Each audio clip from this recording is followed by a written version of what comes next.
Dimanche dernier, on a vécu le Grand Prix des États-Unis avec le retour du Néo-Zélandais Liam Lawson en Formule 1 pour remplacer Ricciardo. Et sa première course de la saison, eh bien, elle s'est très bien passée. Et dans un contexte assez tendu dans la famille Red Bull, entre le baquet de Pérez, entre les baquets chez RB, c'est assez compliqué de faire sa place. Eh bien, avec une telle performance, on pourrait commencer à se demander si Liam Lawson pourrait remplacer Sergio Pérez, et pourquoi pas même avant 2025. On va parler de tout ça dans cette vidéo. N'oubliez pas de liker, partager, commenter et surtout vous abonner à la chaîne. C'est très important pour le développement de celle-ci. On est parti.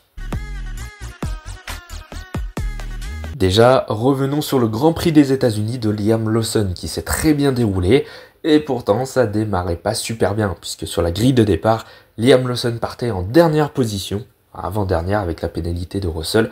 Enfin bref, il partait 19e pour un remplacement de plusieurs éléments sur sa voiture. Il a été un petit peu la victime des précédents changements de pièces sur la voiture anciennement de Daniel Ricciardo.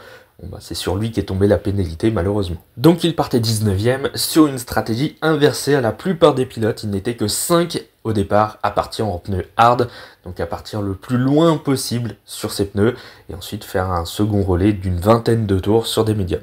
Et il s'est avéré que cette stratégie était payante puisque Liam Lawson avait un très bon rythme sur son premier relais en hard.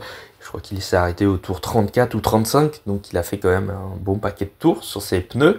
Et il a gardé toujours un très bon rythme, au point que quand il s'arrête pour les médiums, eh bien il ressort devant plusieurs pilotes qui étaient devant lui avant les arrêts au stand. Avec des pneus médiums frais pour une vingtaine de tours, c'était la voie royale. À ce moment-là, il était déjà 9e de la course.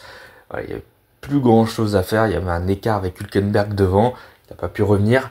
Mais voilà, ceci dit, ça a été une très belle course. Et au final, pour son premier Grand Prix de cette saison, eh ben, il score déjà 2 points pour l'équipe. 2 points précieux, quand on sait que RB joue la 6e place au championnat des constructeurs, qu'ils viennent de perdre à l'issue de ce Grand Prix des États-Unis face à Haas, qui a marqué 4 points. Liam Lawson a marqué 2 points. Et ça limite un petit peu la casse pour l'équipe italienne. Et ajoutez à cela qu'il domine son coéquipier Yuki Tsunoda déjà. Et oui, puisque le japonais termine seulement 14e du Grand Prix avec un tête à queue, avec une pénalité aussi de mémoire. Enfin bref, voilà, le japonais était plus brouillon que le néo-zélandais. Et au final, Lawson marque 2 points et Tsunoda n'en marque pas. Et on note aussi à cela qu'il termine seulement à 11 secondes de Sergio Pérez sur la Red Bull. Voilà, je place ça là, il partait quand même à 10 positions d'écart. Et il termine à 11 secondes d'écart au final. Donc voilà, maintenant, on ne juge pas un pilote sur un seul Grand Prix, mais Liam Lawson, c'est un peu différent, puisqu'il a déjà fait des Grands Prix la saison dernière, il en a fait 5 de mémoire, et ça s'était déjà très bien passé, il a reconfirmé à nouveau sur ce Grand Prix des États-Unis. Maintenant, il faut voir ce qu'il va faire au Mexique et au Brésil déjà au moins, mais franchement, s'il garde ce niveau-là, je veux le voir dans la Red Bull avant 2025. Franchement, Red Bull en a besoin. Clairement, ils ont besoin d'un deuxième pilote, sinon Red Bull, ça va terminer 3e au championnat des constructeurs. Ils doivent sauver au moins la 2e place. Et c'est pas avec Pérez qu'ils vont réussir à sauver cette 2e place. S'ils gardent le Mexicain, clairement Red Bull sera 3e au championnat des constructeurs. Il n'y a pas photo. En plus de pouvoir sauver le championnat constructeur de Red Bull, en tout cas cette 2e position, il faut dire aussi que Liam Lawson, ça représente, en tout cas ça semble représenter l'avenir de Red Bull en Formule 1. Ce n'est pas du tout le cas de Sergio Pérez. Il lui reste plus que quelques années à tout casser, alors même peut-être plus que quelques courses maintenant. Il ne représente pas du tout l'avenir de Red Bull. En plus, ça donnerait un coup de fraîcheur dans l'équipe, en remplaçant Pérez par Lawson.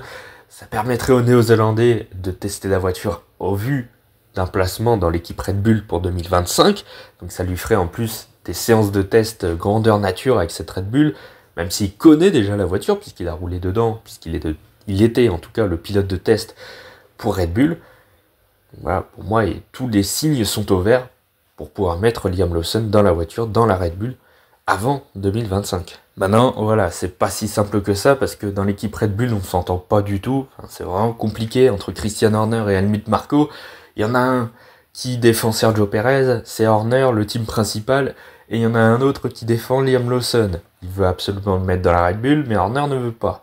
Donc voilà, ça bloque là-dessus, c'est compliqué. Les problèmes en interne chez Red Bull, ça va leur causer beaucoup de problèmes, certainement déjà dans le placement des pilotes.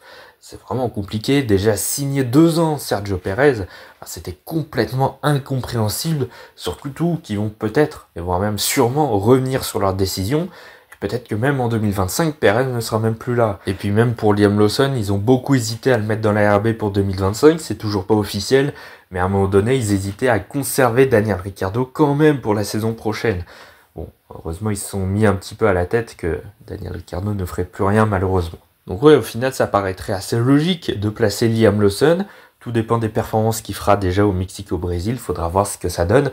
Mais s'il continue comme ça, franchement, il mériterait totalement sa place chez Red Bull.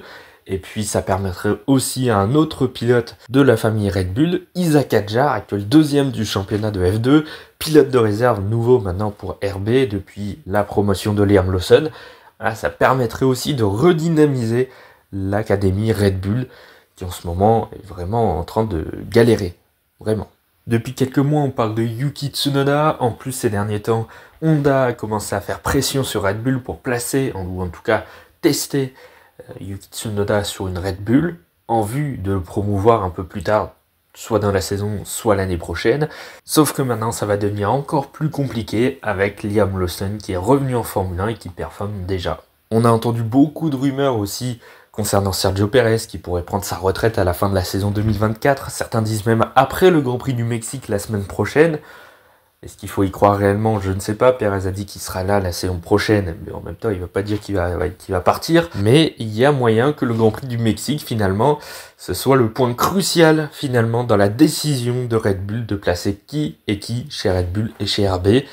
Si Liam Lawson fait une très belle performance au Mexique et que Pérez se rate à nouveau, eh bien, pour le Grand Prix du Brésil, pas sûr que Pérez soit là. En fait, ce qui fait peur Red Bull actuellement, c'est le Grand Prix du Mexique la semaine prochaine. C'est tous les fans mexicains qui vont venir en masse pour supporter Sergio Pérez. Des fans qui font beaucoup tourner les affaires chez Red Bull en achetant beaucoup de produits Red Bull, à l'effigie de Sergio Pérez notamment, qui est un héros au Mexique.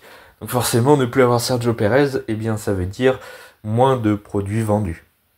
Et c'est là le problème. Sans cette base de fans de Sergio Pérez, je peux vous dire que Pérez aurait déjà dégagé depuis longtemps. Donc ouais, selon moi, je pense que Red Bull attend à minima le Grand Prix du Mexique pour prendre une décision, pour voir ce qu'ils vont faire avec Pérez, pour voir ce qu'ils vont faire avec Lawson, ce qu'ils vont faire chez RB.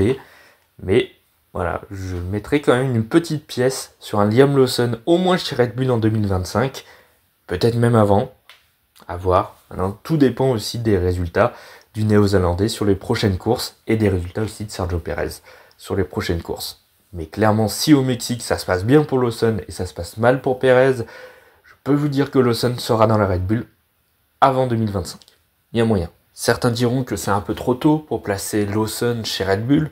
On a un contre-exemple qui date d'il y a 5 ans avec Alexander Albon qui avait fait une demi-saison chez Toro Rosso avant d'accéder directement avec Red Bull. Bon, au final, ça s'était pas très bien passé. Mais quand même, voilà, avec Red Bull, on peut s'attendre à tout. Ils arrivent à mettre n'importe qui quasiment dans leur voiture. Voilà, c'est la fin de cette vidéo. Merci d'avoir écouté jusque-là. N'oubliez pas de liker, partager, commenter et surtout vous abonner à la chaîne. C'est très important. Et nous, on se retrouve dans quelques jours pour une nouvelle vidéo sur la chaîne. À bientôt.